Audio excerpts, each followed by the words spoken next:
Hello,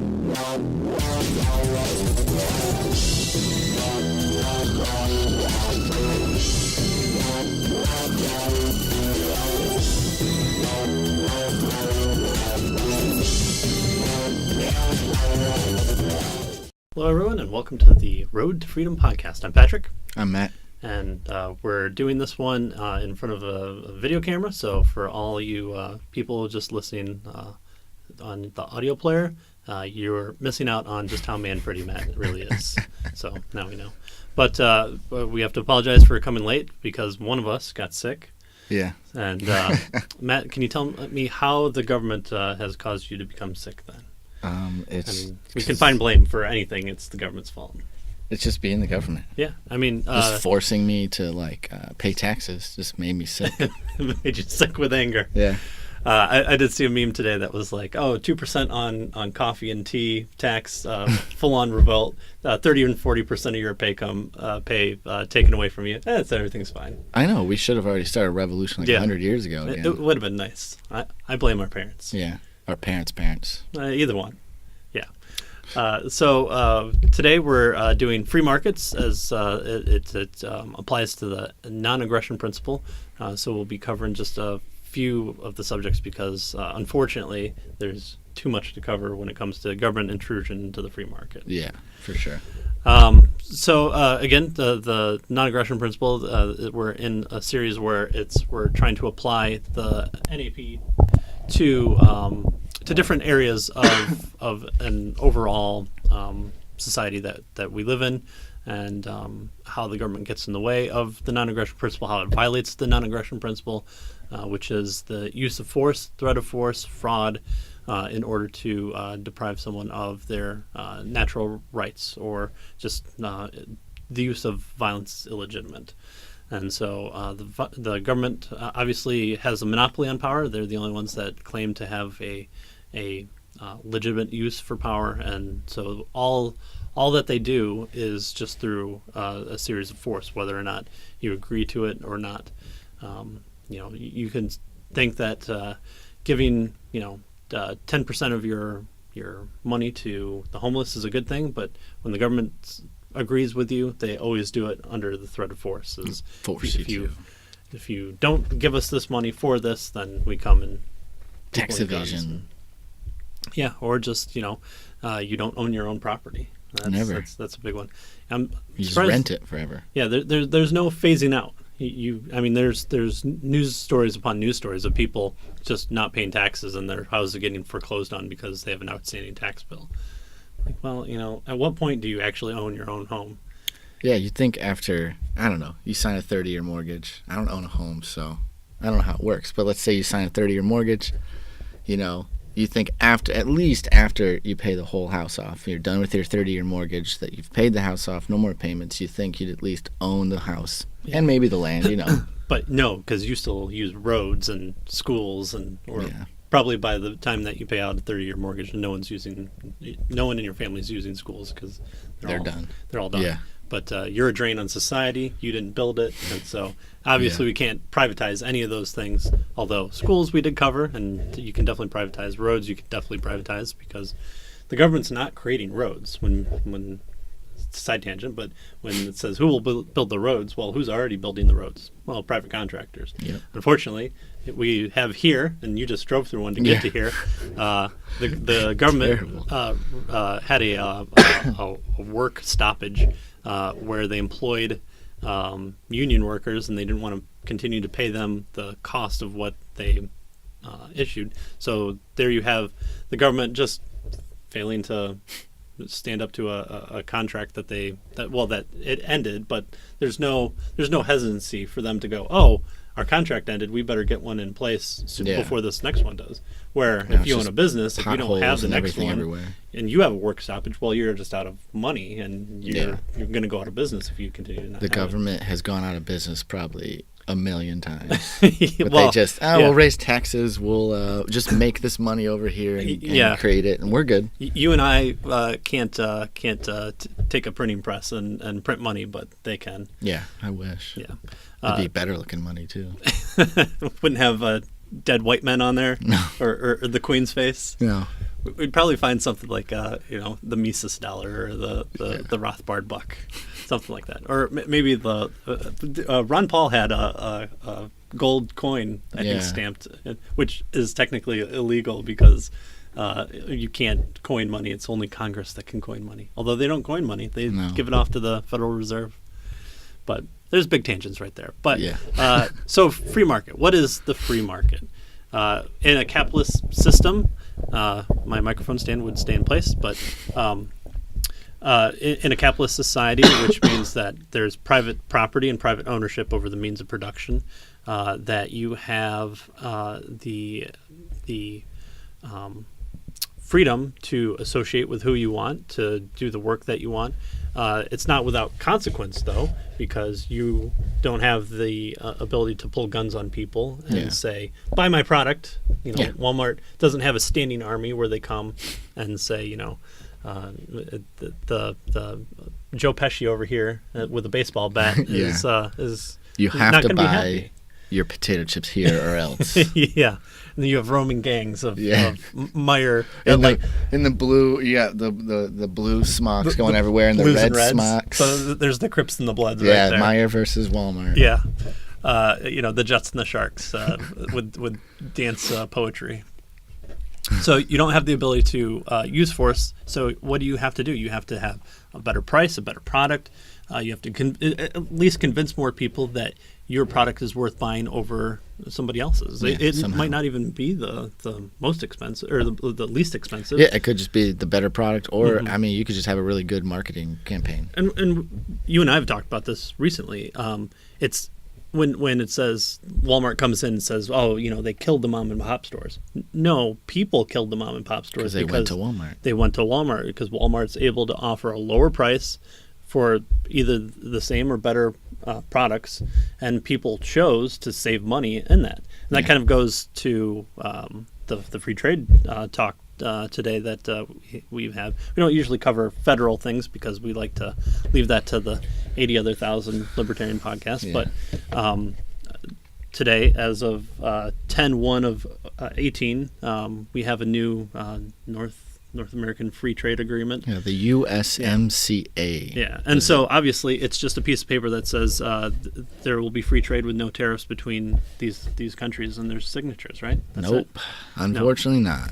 Still giant document of just... And all the articles I could find, they can't even really summarize everything in it, and it's going to take a long time. I think they said it might take till 2020 or so to get everything in because the leaders in Canada, here, and Mexico all have to still go to their own congresses and all that and agree everything. So it's not even set in stone. But yeah. Well, and we've seen that with like the Iran deal, where it still had to come back to Congress, and then once a new president took place, just did away with the agreement, even though technically it's the law of the land according to the Constitution. But the Constitution doesn't really apply too much anymore, clearly because it doesn't. The idea is that the Constitution kind of defines the powers of the government, but clearly we're way outside, and that's some of the stuff that we're going to go into today with Crony Capitalism, or just the various different departments, like what we covered before in the show with the Department of Education. I mean, there's nowhere in the Constitution that authorizes that or a federal mandate for education purposes, but it's won't somebody think of the children? And I think a lot of our laws are probably based on that idea, is won't somebody think of the children, rather than, won't somebody think of maybe we can't do this, or... Yeah. Let's think of the children by making school better. Yeah. Well, no, we can't do that because I have a vested interest in staying in power if I'm a politician. Yeah. So I need control of the minds in order to bend them over. Dumb down America so you can take power. Right. I mean, that's helpful. I mean, when's the last time that you've seen a man on the street interview where people can't even name the amendments or powers or freedoms not given enumerated in the First Amendment? I saw the other one the other day that was people couldn't remember the 3 branches of the government. Well, there's only one, right? The executive. That's why we're always against Trump. Yeah, because you have no power other than the king. Yeah, he's a monarch of America. Yeah. Well, if it was Hoppe that came out with his book that I've recently read, Democracy: The God That Failed. He compares democracy and a monarchy, and says that actually a monarchy, in the strictest sense of the word, is actually better because there you have the ability to have one leader that sets forth a policy and is probably not going to change. Mm-hmm. So if you're a business person, when you're trying to read a market, you have to deal with the Congress or the different departments of state making all these different rules for you. But if you just have a king that sends out this edict, that's probably not going to change unless he wants to, I guess. Yeah. Then maybe his son takes over 60 years later. Yeah, but then you have 60 years of being able to have at least one policy in place where you're going down that route. So that's a really good book that we'll link in the show description too. But so we went off tangent, but that's all right because unfortunately there's so much to talk about in this subject that you can't throw a rock without hitting a law that you probably throwing the rock is probably actually against the law because it probably is. It's assaulting the laws. Yeah, it's a endangered species rock. Yeah. It's a lava rock from some remote place. Yeah, that's only found in that one spot. Yeah, we can't. Where it's illegal for removing it. Right, and the government owns like 60% of the landmass, so they'll get us with like taking it from their own property. Mm-hmm. Since again, you don't ever own the land you live on. Right. You're leasing it. Forever. I mean, here's one. So people think that the EPA, the Environmental Protection Agency, has gone through and stopped pollution and has cracked down on. I think Pennsylvania is always the one that they always try and claim is was the biggest one, and the EPA was created, and now the air is cleaner, which is true. But then if you look at the broad scheme of things, you realize that the creation of the Clean Air Act actually had different stages, and it was already going down. Yeah. It was going. It came about when the actual power was occurring to kind of have the biggest thrust of impact for the Clean Air Act. It was already decreasing by just leaps and bounds. You know who's saving the planet? San Francisco. Yeah. Because they got rid of straws, and they're getting rid of the 0.5% of straws that are actually in the ocean. Yes. Or the amount of pollution that's in the ocean, 0.5% of it is straws. So thank you, San Francisco. Yes, thank you for listening to an 8-year-old kid who did a science project who called it was something like 60 stores, said how many straws do you use in a day. They gave him a number, and then he extrapolated just by multiplying how many stores he didn't call. Yeah, so and that's then how many stores there. and the 5-year-old video of the straw getting pulled out of the sea turtle's nose from Costa Rica. Yeah. So. And the whole thing of, it's 2 Texases. Trash Island is 2 Texases. Yeah. No, it's not 2 Texases. It's the overall area of 2 Texases, but it's like you took a big old pot of water and you sprinkled a little pepper in it and just, the pepper's over here, there's a piece over here, 2 Texases.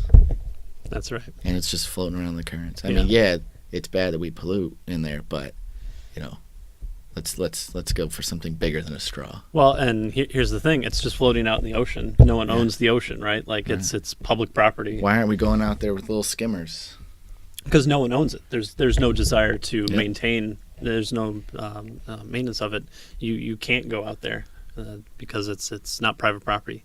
So that's what the EPA does in a lot of things. So, like I was reading an article in preparation for this episode about how because the government owns so much land that they lease feeding rights so that cattle grazers can come and bring their cattle over and graze on the field. Well, then there's no since the cattle owners don't own the property, there's no incentivization for them to keep it clean or to revitalize it, because here's a public thing. I have to get all my herd in there to munch it down as soon as possible, or else someone else is going to take it. And then they don't replant anything, right? Or take care of it. Like loggers, there's always this idea that loggers just go in and clear cut forest, and then they're like, well, all right, well, we just bought that land for $30 million and now it's useless to us. Like, no, it's always yes, replant. there are bad actors. We should always say Yeah. this. Like, there's always the qualification that there are bad actors, there are bad companies, there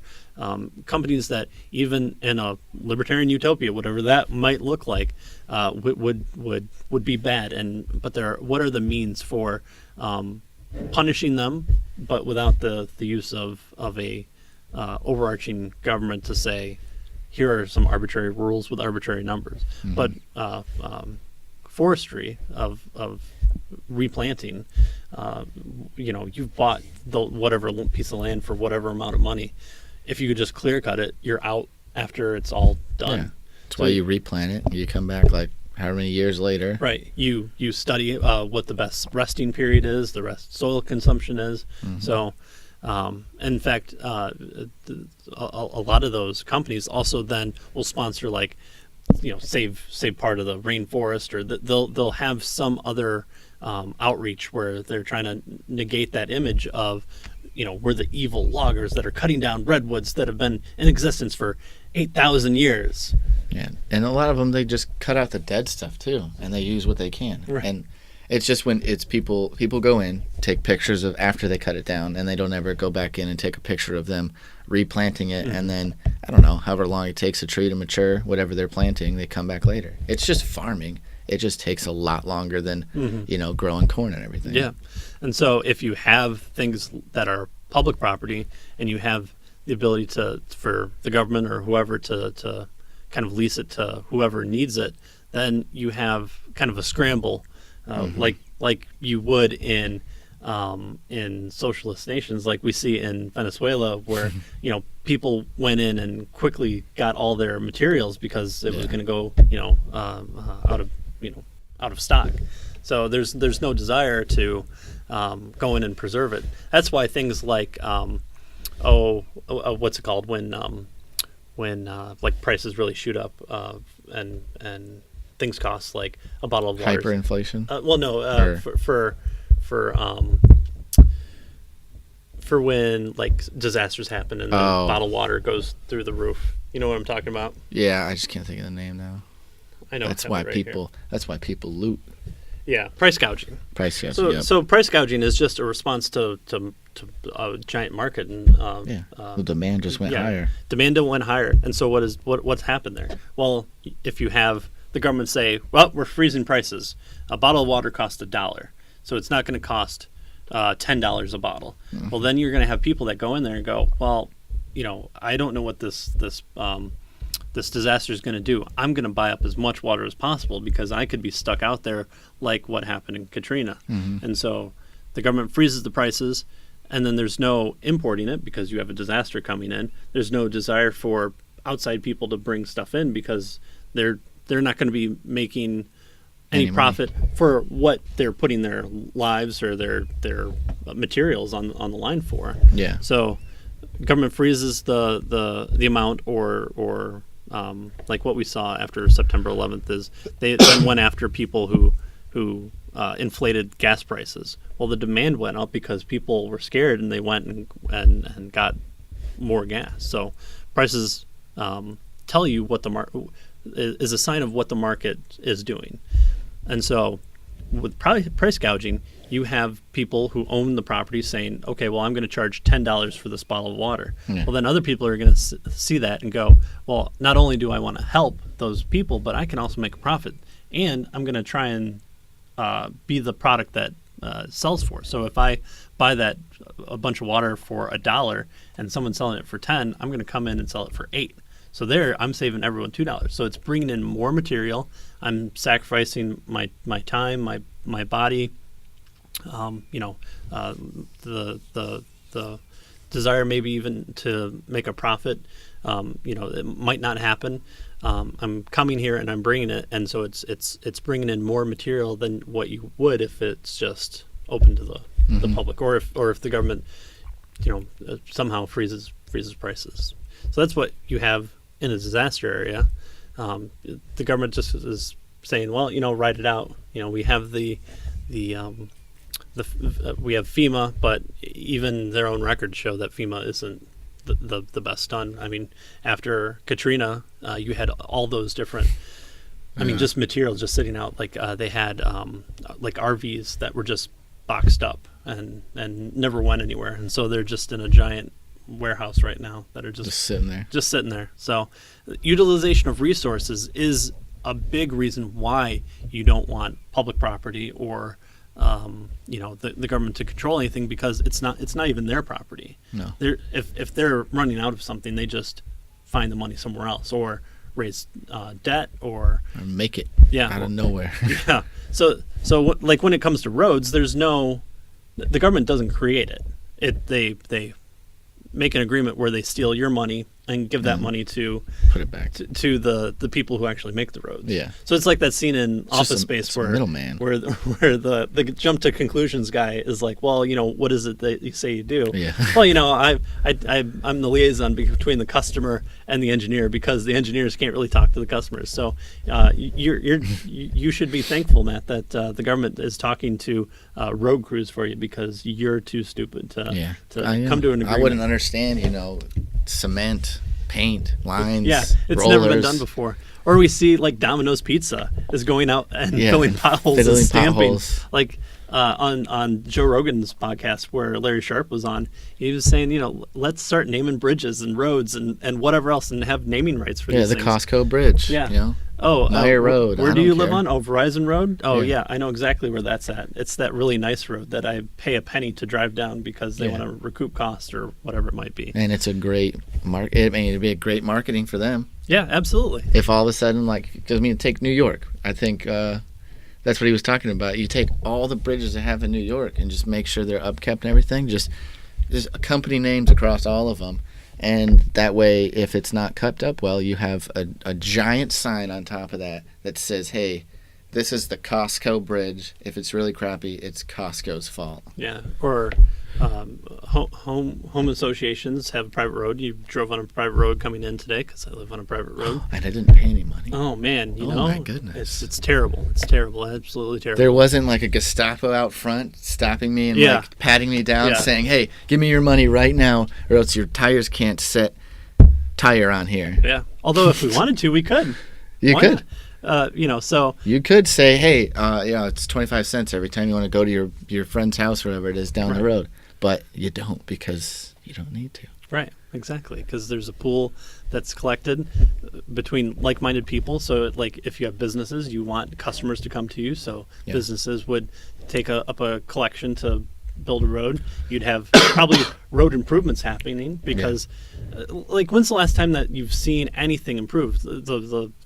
The first one that I've heard of recently is just in India. There's so much plastic that they're using it for manufacturing of roads. Yeah. For them, it's fine, but I don't know if it would really work for us. But there's been no development in roads. But I mean, look at our phones. We've gone to large to tiny to back to large again. Yeah, that is weird. And if there was a year that passed where Apple didn't come up with a new product that improved or changed, it'd be like what's what's going to happen to Apple now? Their stock has plunged 3%. But with roads, we're just like, it's a road. Well, yeah, and the perfect example of that is on my way here on the public streets is where you're talking about. It's just dirt, potholes, and, I don't know, road closed signs and everything like that, and they're not really working on it. And then I drive onto this private road here, and it's nice and smooth, no potholes. Yeah, and my car would last a lot longer.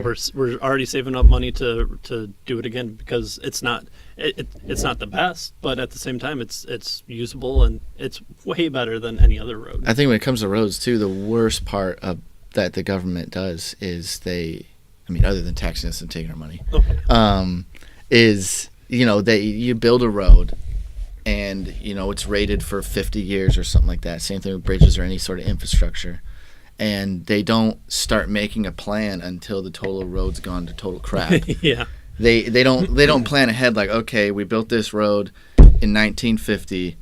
By year 2000, where it's going to need to already be replaced, not thinking about replacing it by 2010 or something like that. No, they need to have a plan in motion. And if you privatized it, those people would have more of incentive to do that, and it would probably be like, all right, this road's going to last 50 years. In 30, let's start looking at what to do to how we can upgrade it, You know, how we can make it better, how we can fix it. Well, and how it happens here is that you have a tax for local roads at a township level, and then you have the county board who controls the county roads. So there's a tax for county roads, and what happens is the county has an assessment of all the roads in the township, and they say, here's a green, yellow, red scale, and it's green is good, obviously. Red is bad. You need to change it. And so we'll take some matching funds if you put up, half or 70% of it, and we'll give you 30%. Well, there, you as just the general member of public have already spent money towards taxes for the township level, then the county level. Now the county is saying that they'll give your township some of your own money back to them when maybe if you just, if roads are important to you, then why don't you just keep all your money, and you and like-minded people could say, hey, let's build this road right here because it needs to be improved, or this one needs to be, new and improved, or let's have a designer come out. So, the fact that when people think, oh, well, no one has the ability to just make their own roads right now. Well, yeah, it's just because you're taxed so much.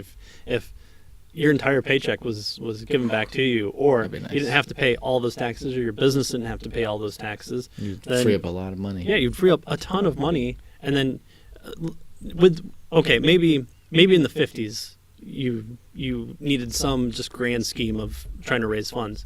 But now with technology, hey, are you driving on my road? You need to use this app. Yeah, an app is created. There is a competition for apps that come out. There's 2 or 3 or 5 that are found to be the best. So you download those, and you come upon a private road with a stop stick or those barricades in place, and you pay your 2 cents to drive down it because the amount of traffic is just needed to raise funds. Then you can hold people accountable. Like there are something like 30,000 deaths in vehicles on U.S. highways. Yet we're so concerned about deaths by firearms. Yeah. Well, they're pretty much the same number, but no one's claiming for government roads to be shut down or looked at. But if you had something that killed 30,000 people every single year, where's the outrage? So there's no desire to improve traffic safety, and the fact that you have a pay scheme in place would help to eliminate traffic, because then, at 5 o'clock, then instead of 2 cents, it's 25 cents because it's peak times. Peak times. That's what we have in a lot of things. And hey, you could have it's like Uber. Yeah. Uber at 2 a.m. is going to be good point. $5-6 more than the Uber you took to get to the bar or wherever you're going. They do surge prices out, in Detroit after Lions games and stuff like that. So, if you leave at halftime, it's going to be cheaper, but you leave then because they're in higher demand. It's not like they can just pull, Uber drivers out of thin air. They only have a certain amount of Uber drivers, and they're just, they're being used up, so you have to pay a premium. Ooh, marginal price utility. Is that what it sounds like for all you Austrian economic fans? We'll get to that someday. I think that's a important, or at least a important topic to. Yeah, if we do an economics one, we should reach out to Bernie Sanders, see if he'll be a guest. Yeah, I think he could use the education. that education, yeah.